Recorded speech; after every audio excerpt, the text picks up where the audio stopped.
Hello friends, আসসালামু আলাইকুম। আপনি সারা জীবন ইন্টারনেটে কি কি দেখেছেন তার সব তথ্য এখনই মুছে ফেলুন। প্রথমে আপনি গুগলে যাবেন। আমি আমার ফোনে গুগলে চলে গেলাম। তারপর জিমেলের যে আইকন আছে, জিমেলের আইকনে ক্লিক করবেন। বন্ধুরা, জিমেলের আইকনে ক্লিক করার পর এরকম একটা ইন্টারফেস চলে আসবে। এখানে আপনি গুগল অ্যাকাউন্টে ক্লিক করবেন। গুগল অ্যাকাউন্টে ক্লিক করার পর আপনাদের সামনে এরকম একটা ইন্টারফেস চলে আসবে। তো এখানে আপনি দেখতে পাচ্ছেন উপরে কিছু অপশন দেওয়া আছে, personal info, data and privacy. তো এখান থেকে আপনি ডাটা এন্ড প্রাইভেসিতে ক্লিক করবেন। তো বন্ধুরা, আমি আমার ফোনের ডাটা এন্ড প্রাইভেসিতে ক্লিক করলাম। তারপর এরকম একটা ইন্টারফেস চলে আসবে আপনাদের সামনে। তো একটু স্ক্রল করে নিচে যাবেন।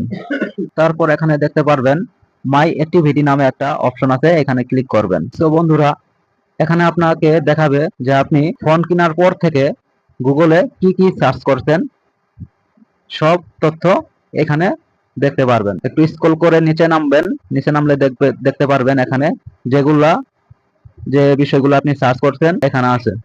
তো যেগুলো আপনার জন্য ক্ষতিকর সেগুলা এখান থেকে ডিলিট করে দিতে পারবেন, কিংবা আপনি চাইলে অল ডিলিট করে দিতে পারবেন। এখানে যে ডিলিট লেখা আছে, ফিল্টার বাই ডিলিট প্রজেক্ট, এই ডিলিটে ক্লিক করবেন। তারপর এখানে অনেকগুলো অপশন দেখতে পারবেন। এই জায়গা থেকে অলওয়েজ অপশনে ক্লিক করবেন। আমি অলওয়েজে ক্লিক করে নিলাম। এরপরে নেক্সটে ক্লিক করবেন। এরপর ডিলিটে ক্লিক করবেন। এরপরে গট ইট। তো বন্ধুরা, এখন আমার ফোনের সব ধরনের সার্চ হিস্টোরি ডিলিট হয়ে গেছে। তো এইভাবে আপনারাও চাইলে আপনার ফোনের সব সার্চ হিস্টোরি ডিলিট করে দিতে পারবেন। এইভাবে আপনার ফোনের সব সার্চ হিস্টোরি ডিলিট করে দিবেন। যদি আমার ভিডিওটা ভালো লাগে তাহলে একটা লাইক দিয়ে সাবস্ক্রাইব করে রাখবেন।